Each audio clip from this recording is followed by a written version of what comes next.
there, welcome to share your story and inspire others. I am Fiona Brennan, your host. I'm a personal success coach, founder of Inspire Action Success, and here in conjunction with Global Maps Events, I share with you beautiful stories from heart-centered entrepreneurs around the globe. This show is for entertainment purpose only, and the views of our guests are not necessarily the views of Inspire Action Success or MAPS Global Events. Enjoy. Welcome back to another Share Your Story to Inspire Others. And today I am joined by lovely Stephanie Ashton, all the way from Florida in North America. Stephanie, how are you? And thank you for joining me. It's morning time over there with you. Yes, it's about 10 in the morning. Thank you so much for inviting me to join you on this interview. I'm excited to be here.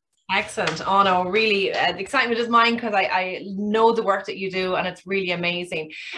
Stephanie, like, you're the co-founder of the Teen Suicide Prevention Society, which started there in your locality in Florida, but has actually got an international reach now at this stage. It's amazing.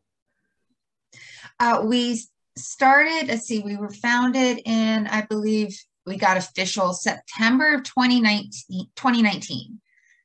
It was all based on, I gave a 7-minute talk at a 3-day event about how I was a suicidal teen and that I had multiple suicide attempts over 10 years, which I think was something like 13 attempts.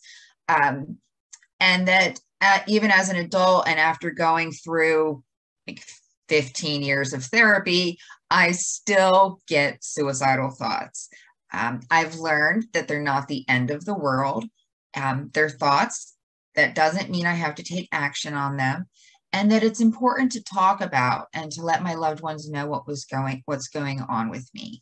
So I decided with my mom and my sisters, we decided to create a nonprofit so we can work with teens and use a science-based approach to teach them how to have the conversation about mental health and suicide the same way parents would have the conversation about drugs, alcohol, and sex. We also work with the parents and give them a script so that they can have this conversation with their kids, because it's not one that I ever got.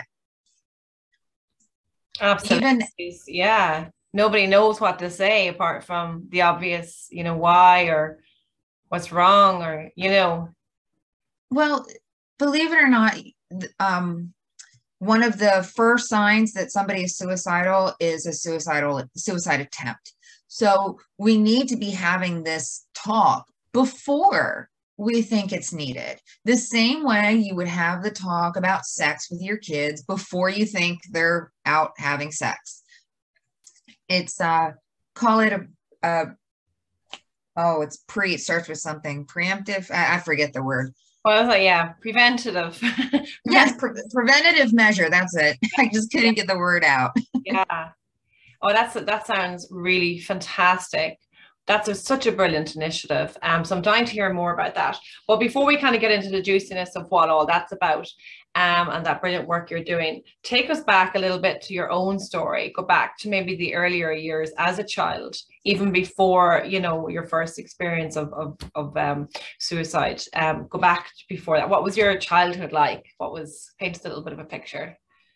But real quick, before we get into that, I just want to address something. I have a dog in the room with me. Her name's Sunshine. She's my heart. And she does snore because of her breed. And she also has Cushing's, which makes the snoring a little bit worse. And my mic is sensitive. So if you hear background noise, it's her.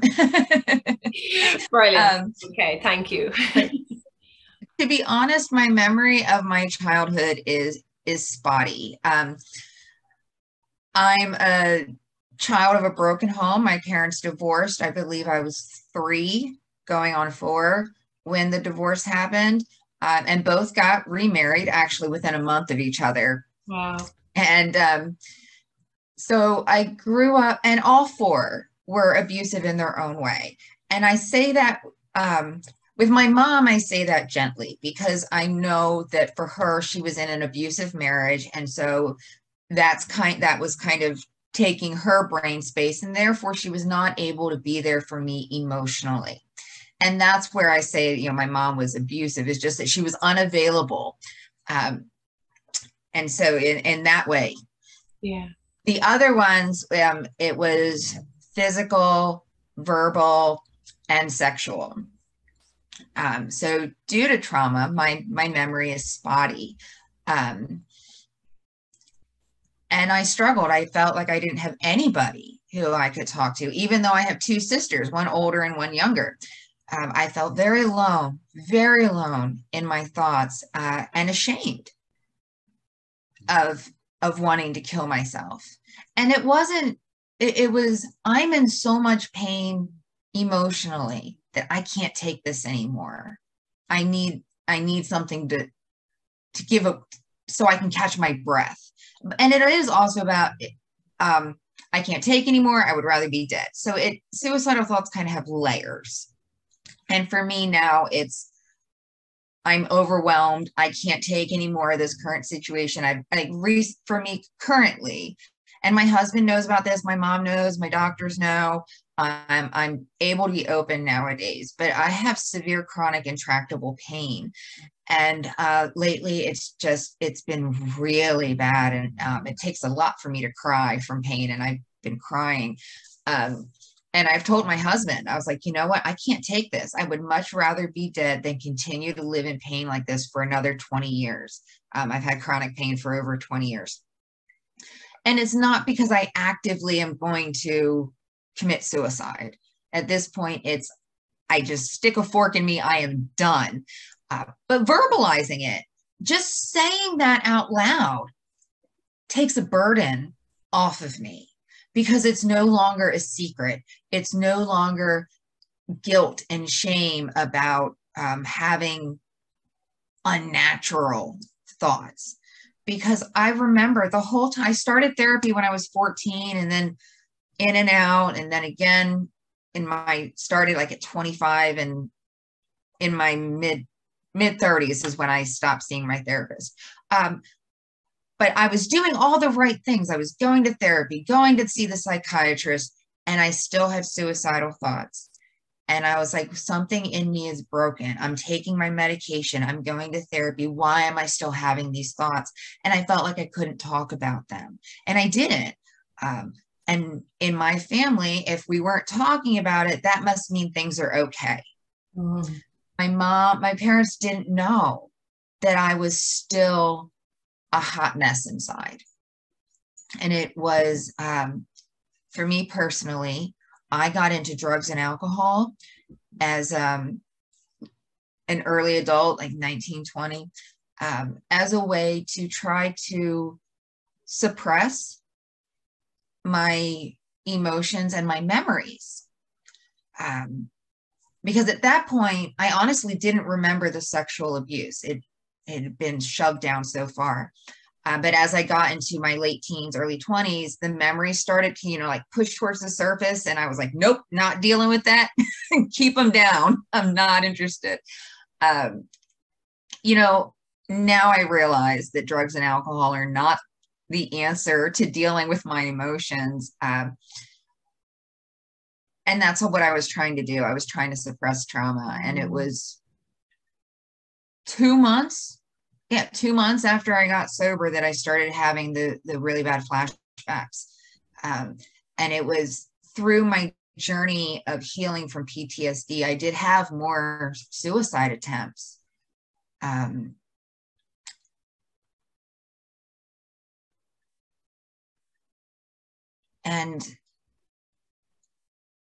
I'm sad for that girl who felt like there was no way out. When now I know that there is, even if the way out is just saying out loud to somebody else, I'm struggling. Yeah.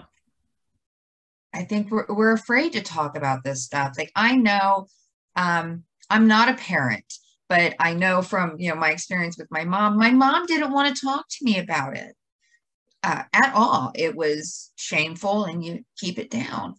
So, but talking about it is the answer. It's the only way to move past it. Yeah. And all those years of therapy, you know, that you've been through, but you said, you know, say from 14 upwards, but yet you still felt the memories were coming up, but you were shushing them back down. Mm-hmm. So the therapy you were going to wasn't necessarily digging into that then? Was that Well, for the years that I was drinking, and it was very short, like my drinking, I started drinking heavily in like January of 2003. My first psych unit stay was the fall of 2004, and I went to rehab in June of 2005. So it was a brief period of time, but it was also very chaotic. Like I have absolutely no memory. I was in college at the time, and I have no memory of my last full semester of college because I was that drunk all day, every day. It's not a way to live at all.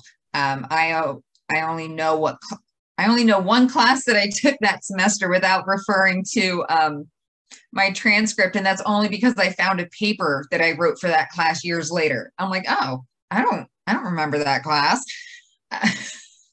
No, it made sense to me at the time to try to push it down. Again, I did not grow up in a household where talking about our emotions was done. Yes. It was a household where it seemed like the only person who was allowed to have big emotions was my now ex-stepfather. And that emotion more often than not was anger. So there was no room for me to talk about what was going on. And apparently we even did family therapy. And I don't remember doing family therapy with him, but it still would have been impossible to talk about the real issues because once we got home, we wouldn't know what would come out of his mouth. So creating a safe place for myself and being the parent that I didn't have, you know, parenting myself, my inner child, has been quite a journey. And it's become the Teen Suicide Prevention Society because I decided I struggled so much as a teen, so much. And I don't want other teens to deal with that. You know, I have a family member, I don't want to get too specific in case, you know, they don't want it, who as a teenager dealt with self-harm. And even though, and it wasn't until I started talking about having suicidal thoughts as an adult, I think they call it chronic suicidal ideation, and me speaking out about it was actually encouraged this family member to speak up to their loved ones about the self-harm behavior that they had been engaging in. And that to me felt so empowering. This whole time, you know, I just turned 40 in December. So 2 years ago, up until 38, there was still so much guilt and shame surrounded around about my mental health. And once I started speaking about it and sharing my pain, it's made apparently it's made a strong impact on those around me, and as well as now it's become, we have an international reach. Amazing. In 2.5 years. So powerful. But it just goes to show, like, you basically give permission to others by sharing your story to actually verbalize their own. Yes. And what I know what I was saying. I said I wasn't a parent, and now I remember why I was saying that. Parents don't want to talk to their kids about it because they're afraid of putting the idea in their kid's head, you know, that if I talk about suicide, they're going to want to commit suicide. And that's, I don't fully understand that fear because I don't have children of my own. I can understand that if I talk about it, it makes it real. And like I said, talking about it is the answer. there are all kinds of awareness programs, and awareness is great, but there has to be, in my opinion, like support systems in place so that the awareness programs are actually, what's the word? Kind of bringing it into your home, bringing it into where you are. Yeah, owning it. You know, there's one thing to have awareness, and then there's something else to own it and do something with it. Yeah, yes. You know, it's all the information. There's loads of information out there about everything, but how do you actually bring it in and apply it to your life? And that's of it in the home. It's the same thing, you know, talking to your kids about sexuality. And they're, you know, oh, if I start talking to them about it too soon, maybe they'll start to become sexually active because I've just voiced everything to do with it. So therefore mom must be okay. Same with the drinking and the drugs. It's like, oh my God, so does that mean I can go out tomorrow as long as I stick by whatever guidance she's given me? But you got to have the conversation, because otherwise you're just putting up like a false safety net. Because if I don't, as exactly as you said, and I'm a parent of 2 teens, so I totally get that. Totally get how, you know, bringing discussions to the table, especially when you've come from a background where nothing was talked about. Everything was, you know, keep your feelings locked up. Let's not talk about, God, you wouldn't dare say the word sex. Like when I was a child, even as a teenager, even in my 20s, it wasn't brought to the table. So you have to, there's a whole generation, I suppose, of us at this age who've got kids, who are still kind of have that, you know, built in, and we're trying to change that to try and have these conversations so that the next generation will naturally just be all open about it. One of my mom does not remember this, and when I told her, she laughed. I was a teenager. I can't tell you exactly how old I was, but she was. We were all out in our backyard, and she was talking with two of her friends, and they were apparently talking about pregnancy and childbirth. I wasn't fully paying attention, but I remember very clearly my mom saying that she was happy that she didn't have to sit on her stitches. And as a teenager, I'm like, what does that mean, Mom? I have no clue what you're talking about. And she said, you'll understand when you're older. Because it wasn't talked about. You don't talk about that stuff. I mean, we had the conversation about if you're going to have sex, use protection. She made sure that there was protection available to us with where we could be discreet and didn't have to tell her that we, you know, needed condoms. But there was still, you don't talk about it. It was a very brief conversation, and then, you know, you move forward. And I found it interesting that even as a, you know, mid-late teen, my mom still couldn't openly talk to me about things like pregnancy and childbirth. Yeah. It's just that she was living to what way she had been brought up. Oh, yes. My grandma, my grandpa were not the kind of people to talk about their emotions at all. No. So it's not surprising that my mom didn't have those skills. You know, it's been a shushing world. You know, don't say that out loud. Don't let anyone hear you say that, or, you know, lock it, close up the door and close the curtains and let nobody know what's going on. And, you know, what's the story you're sending outside to the neighbors? You know, it's a whole load of stuff. It's still, and it's getting worse, in my opinion. My husband watches independent news commentators on YouTube, and the amount of censorship that I see some of these YouTubers doing, where they won't say sexual abuse, they won't say suicide, they won't say child abuse, because they're afraid of being censored and having their videos taken off YouTube, and they're afraid of being demonetized. And I'm like, why can't we talk about this? Why are we censoring this? This is only going to hurt everybody in the long run if we can't talk about this kind of thing.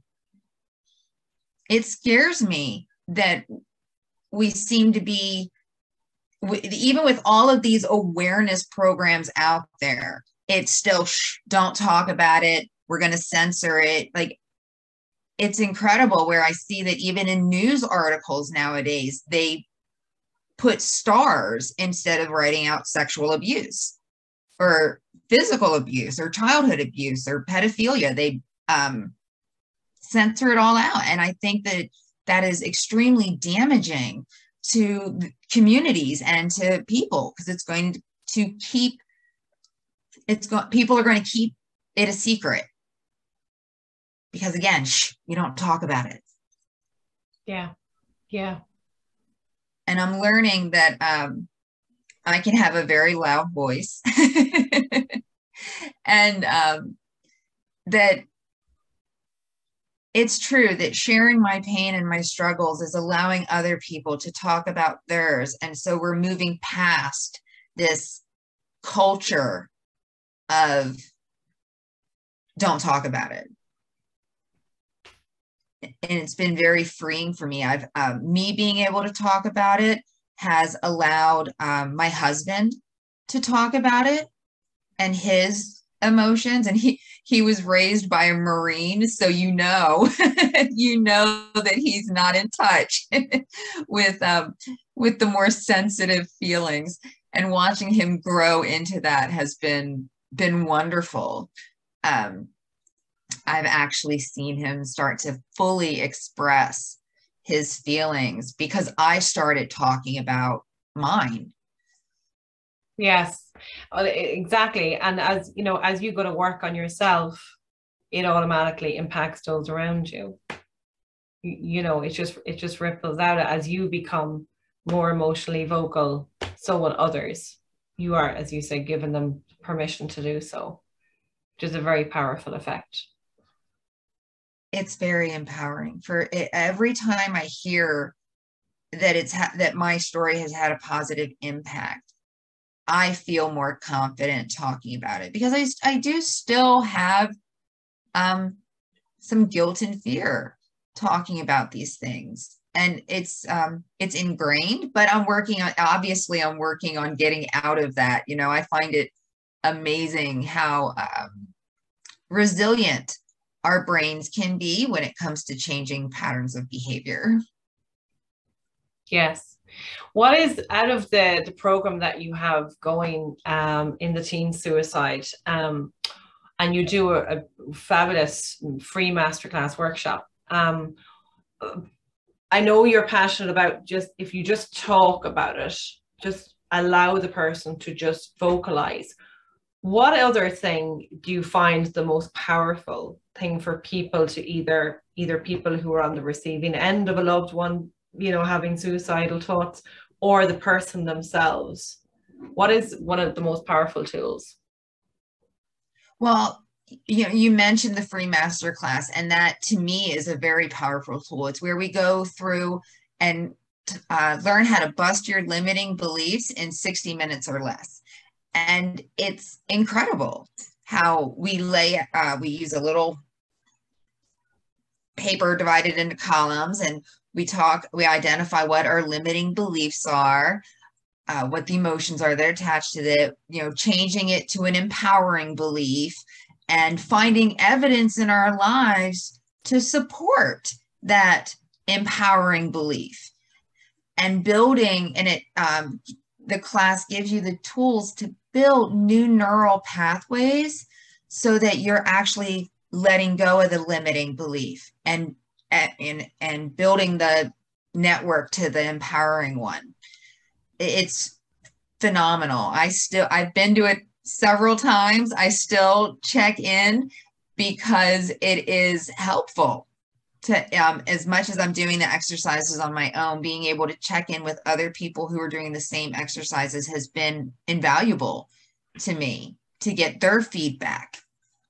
Yeah, yeah. And I suppose as somebody who has gone through all of that from the age of 14, what is the biggest, I suppose, is there a most common thought that just sits there where you're at the point where you kind of feel there is no other way out? I just want the pain, the emotional pain to end. And I don't see any other way of doing it except just not breathing anymore.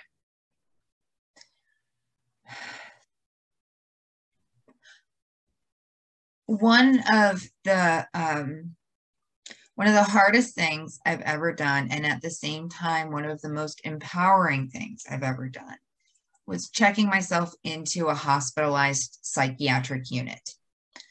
I did have some involuntary hospitalizations as a result of suicide attempts, but I also had some voluntary ones where I knew I was drowning emotionally.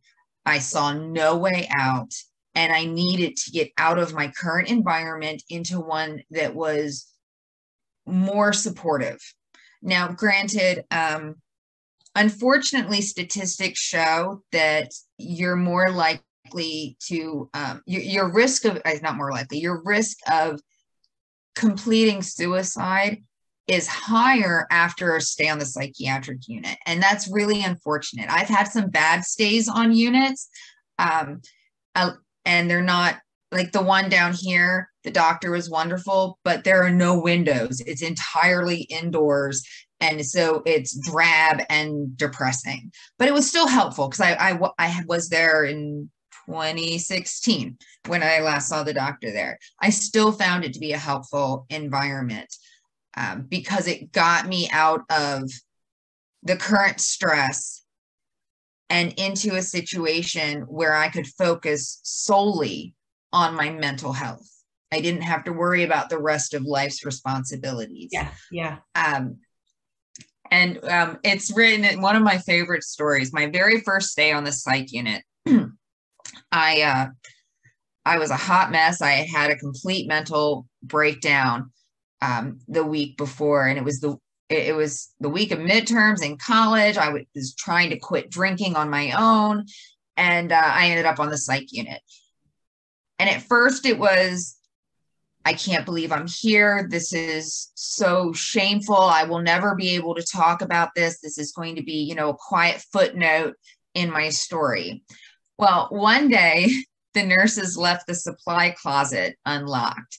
And so 4 of us got into the supply closet and found 2 wheelchairs. So we started having wheelchair races down the hallway of the psych unit. And we were just laughing and having a ball.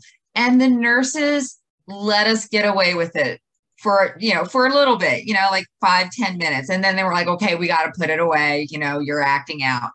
But it's still one of my fondest memories.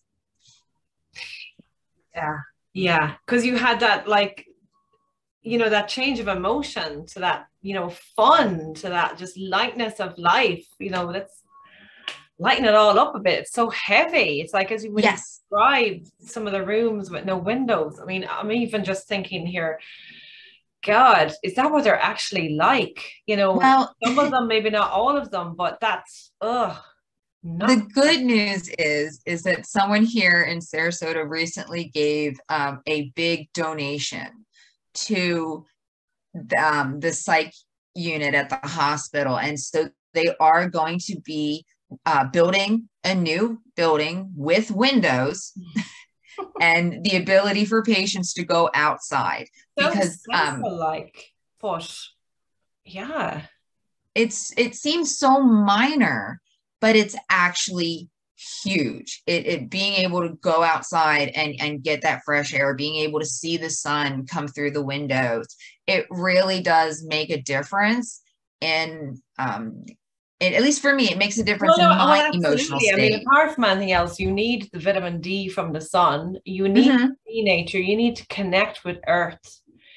And you know, like when you bring it back to basics, I mean, all the best, you know, teachers in the world in regard to feng shui and you know, having, they'll talk about your environment. What's your environment like? How can you be productive if you're in a drab environment? So, you know, when you go into workplaces, it's like, you know, bring in color, bring in brightness, bring in light, bring in natural light, you know, to enhance where the people are so that they up their mood. And if you think of people coming in looking for struggling mentally and needing help, and you walk into it, drab room, like, I mean, that's not going to help. It's going to take twice as much effort from the doctors and nurses to help you, as opposed to, you know, if you have beautiful, bright rooms and you have beautiful, bright, colorful gardens, it's like, look, let's create like a little, a nice world for you for a while until you begin to find your feet again. They're finally figuring out that it doesn't serve anybody to take people with mental health issues and kind of shove them away in a corner. That's so old. It's like, that's like centuries old, nearly. Yes. And it's unfortunate that that's what we still do. Yeah. You're having a problem. Okay, we're going to ship you to a hospital. And like here in Florida, you can get Baker acted, where it's an involuntary hospitalization, and you have to be seen by a doctor within 72 hours, or they have to release you. In other states, there's involuntary hospitalizations, but it can take weeks before you get in front of a judge. So in that time, you've lost your job, you've lost your housing, and it's not helpful at all. If you're already stressed and overwhelmed in your life, where suicide is looking like a good idea, going into a hospital where you're then going to lose everything is not a good idea. So the mental health system needs help. It needs help. Yeah. Because even then, not just in America, everywhere here in Ireland as well. It's like I said, they kind of shove us in a corner and say, hush, hush, you know, and we'll forget about you. I remember being on, and I remember being on a unit, and I have a diagnosis of trauma disorders, including PTSD. And I remember being in group and sharing something deeply personal. And I was pulled aside by the counselor. Actually, it wasn't just pulled aside. I was dropped down a level on the psych unit to a more restrictive level, because they were not equipped to deal with trauma disorders. They were only equipped to deal with the big three: depression, bipolar, and schizophrenia. So for the rest of my time, I got put back on the regular unit. And so for the rest of my time there, I kind of had to walk the walk and only talk about the depression and anxiety. And once I was discharged from the unit, I looked for a therapist that was specifically trained in working with people with trauma disorders, so that I was able to get the help that I needed. But it was very, gosh, I felt so hurt and abandoned when they told me, we can't help you. You're too complicated. We can't help you. And we need to change that. Yeah. We need to have resources for the complicated people as well as the simple. None of it's simple. I should say more complicated. Yeah. Gosh. But I want to go back real quick and say, I want to reiterate, there are good psych units out there that are extremely helpful. Like I said, I had some that were just in regular county hospitals that were good, but there's also a place in Baltimore called Shepherd Enoch Pratt, Baltimore, Maryland. Sorry. And they have a bunch of different units that are specialized for different disorders. Like they had an eating disorder unit, they had the trauma disorder unit, I think they had a schizophrenia unit. So it was really broken down into what does a trauma patient need that's different than what all these other things need. And I was at that place twice. I spent a month there each time, and it was truly invaluable. What I learned there, I have taken into the rest of my life and into the Teen Suicide Prevention Society. So I do want to emphasize that there are good places out there. They're the bad places, but there's also really good places where you can get quality help. But again, it all comes to talking about it and being willing to reach out and finding the resources. And that's part of what we do, is directing people to resources.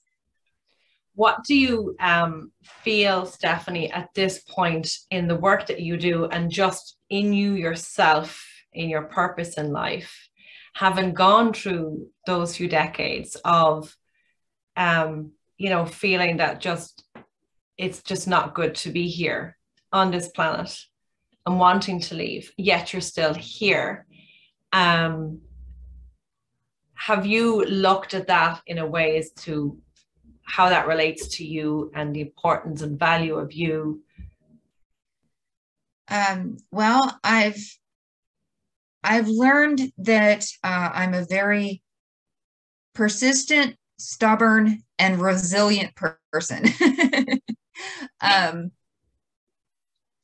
Because yes, I wanted to check out, but I also didn't want the abusers to win. Now, granted, there was a time where I wanted to punish one of my biological father. I had in my head that I need to hurt him the way he hurt me. So I'm going to drive to his house, knock on his door and say, look what you did to me. You ruined me. And then kill myself in front of him, which, because I wanted to hurt him the way he hurt me. Unfortunately, that would have left me dead. So I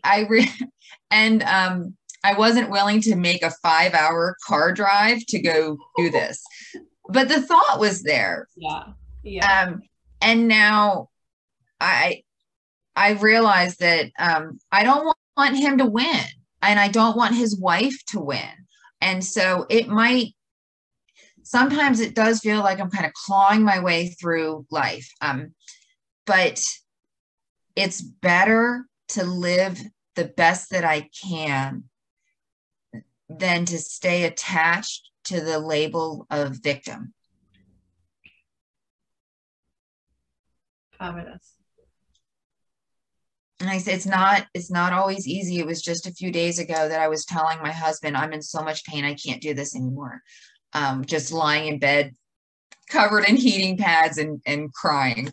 But you know what? It's 3 days later. I haven't attempted. I'm still here. I refuse to give up. And I think that's really what I've learned about myself. I refuse to give up. Even when I was drunk all day, every day, I was going to work and going to school, and bless my managers at my job for dealing with me. I never gave up. Even now, I refuse to give up. I'm fighting with procedures at my doctor's to try to get the pain under control, and it's not pleasant, but I refuse to give up. I found a strength that I didn't know that I had. Are you in pain right now? Yes. It's all day, every day, constant, unrelenting. I do have some medications, and I have, in Florida, we have medical cannabis, and that has been phenomenal for me. I've come off like 10 medications that I was on for the chronic illness that I deal with. So that's been wonderful, but it doesn't take care of the pain. So I've been doing injections and medications, and I'm going in next month to have some nerves burned to see if that will give me longer term relief. And it's overwhelming, and I hate dealing with it. And I don't even like talking about it because I feel selfish. Like, oh my gosh, I'm bitching. And it's that's all I do is I'm complaining about being in pain all the time. And it's, we get in the same kind of thinking when it comes to our mental health. Oh my gosh, I'm always talking about being depressed. I don't want people to think I'm a negative Nancy, so I'm going to stop talking about it. And I was in an organization for quite some time that taught me that that everything I did was selfish and I was self-centered to the extreme. So I didn't talk about my emotions and what was going on with me physically, because, oh my gosh, if I'm talking about that, then I'm being self-centered and I need to put other people before me. Um, it was not a good organization. It could very well be classified as a cult. So I'm having to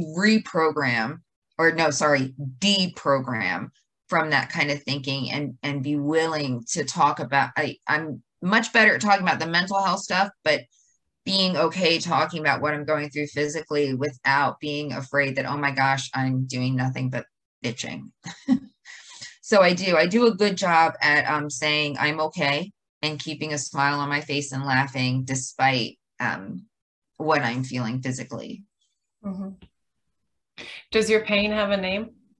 I have late stage Lyme disease, myalgic encephalomyelitis, polyneuropathy. I have epilepsy. I mean, it's a hot mess. It all stems from Lyme disease. Unfortunately, I got sick when I was 17. They could not figure out what was wrong with me because the tests that they have for Lyme disease are horribly inaccurate. So I had an inaccurate negative test results for 9 years. So by the time they diagnosed me, there's really, they've tried everything. I've done oral antibiotics. I've done multiple rounds of long-term IV antibiotics. And I've had 3 different doctors tell me that there's nothing more they can do for me. It's going to continue to progress. I'm going to have more and more issues as life goes on, and it will eventually kill me. I developed epilepsy 5 years ago as a direct result of the Lyme disease attacking my nervous system. Unfortunately, I can say that I'm coming up on 4 years seizure free, which is phenomenal. I'm so thrilled about that. That's been a challenge because, like, here, I'll just lay it all out. 4 years ago, in February, 4 years ago, I had a massive seizure while I was driving and I rear-ended somebody. So between the severity of the seizure and the concussion that I got from the car accident, I have no memory of 10 days. So I'm a traumatic brain injury survivor. And so I lose my words. I'm much more impatient than I ever was before. I used to be very, very relaxed and, no worries, everything's fine. And now, like, the littlest thing can kind of set me off. And learning to adjust. And I think that's what, I have no idea where I was going with that. But it goes back to my stubbornness. I refuse to give up. Even after the doctors gave up on me, I was like, you know what? No, I'm going to keep doing my best to live my life as well as I can, because I'm not going to give up. You can give up, but I'm not going to give up. I don't pursue treatment anymore. I'm not working with a specialist.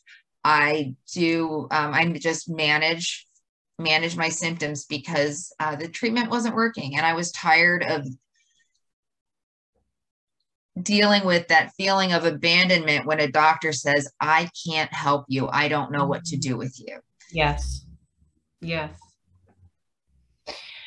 We just don't. We take our health for granted. Those of us who are not sitting in pain constantly, like yourself and so many others. I've interviewed a few others that are just sitting in pain all the time.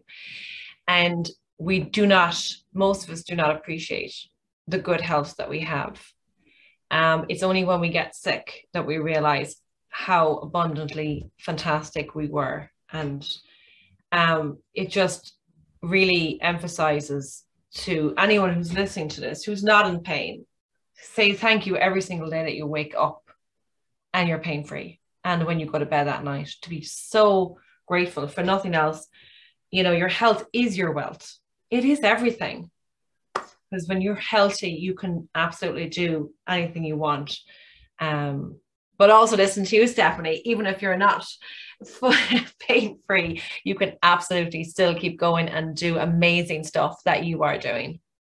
So yeah, I love that this wonderful technology here, a phone, because that means I can lay in bed on my heating pads and still be connected and able to do things.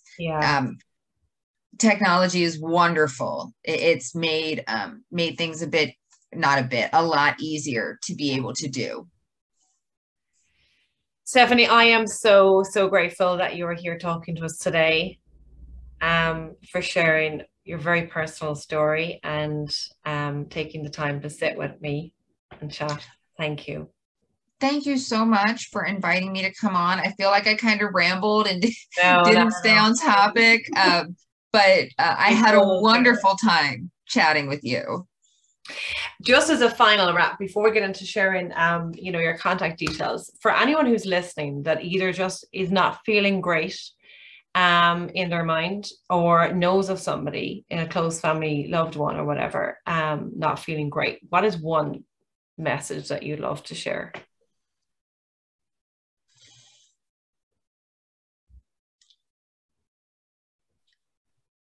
You can and will get through this. I'm a person who believes in concrete things. I like things that I can grasp on. Faith is kind of nebulous to me. So I kind of envy people who can just lay back on their faith and feel that comfort and knowing that it's going to be okay. I don't get that.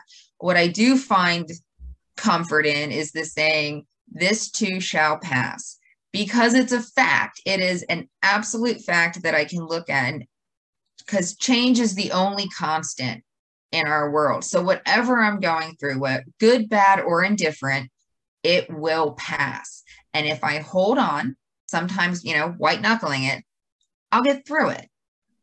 It might take time. It's not, nobody's guaranteeing that it's going to pass quickly, but it will pass. Fabulous. Thank you.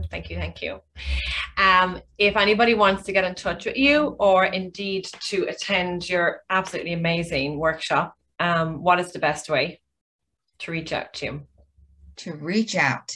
Okay, so if you're looking to do our free workshop, and we also have a half-day event coming up, this weekend, so that would be the 18th of March. I'm not sure if this will get published by then, where we talk about building your own triggers so that other people cannot trigger you.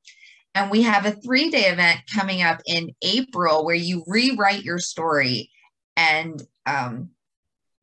change it. I'm missing the language off the top of my head. But if you go to events, the number 4, S as in Sam, J as in Jackie, A as in Academy. I should say S as in success, because it's Success Journey Academy. I'm so used to using Sam. Oh, Success Journey Academy. Okay. So events with the number 4, SJA.com.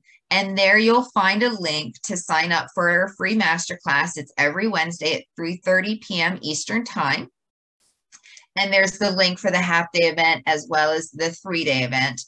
Let's see, the best way to reach me would probably be by email. So it'd be Stephanie A at tspsociety.org.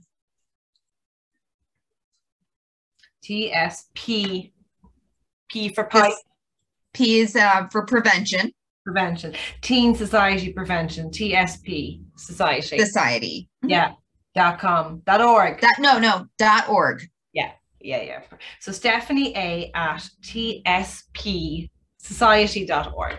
But basically, and if you go to events for sja.com, success, what was the other two? Oh, Success Journey Academy. Success Journey Academy. That's brilliant. I love the sound of that. Success Journey Academy. That's amazing. That's my mama's Oh, business, and it's wonderful. Oh my gosh, my mom is her name is Jackie Simmons. She is an amazing business I have coach. met Jackie online at a couple of Zooms. Yeah, brilliant, brilliant, brilliant. Excellent. Stephanie, thank you again. And Oh, thank I'm you. so glad that the heat packs helped you a little bit to come on to chat to me today. So thank you. And your doggy was brilliant. Not a peep out of him that I could hear anyway. So Oh, good. I heard her snore a little bit, but I'm glad the mic didn't pick it up. no, it's perfect. It was perfect. Thank you everybody for listening to this episode today. I hope it has been helpful. And if you would like any more information, do look up Stephanie, look up events for sja.com. And there's lots of really great information on that site. I had a look myself. It's brilliant. So thanks again, Stephanie, and we will talk to you all again soon. Thank you. Thank you, Fiona. Thanks.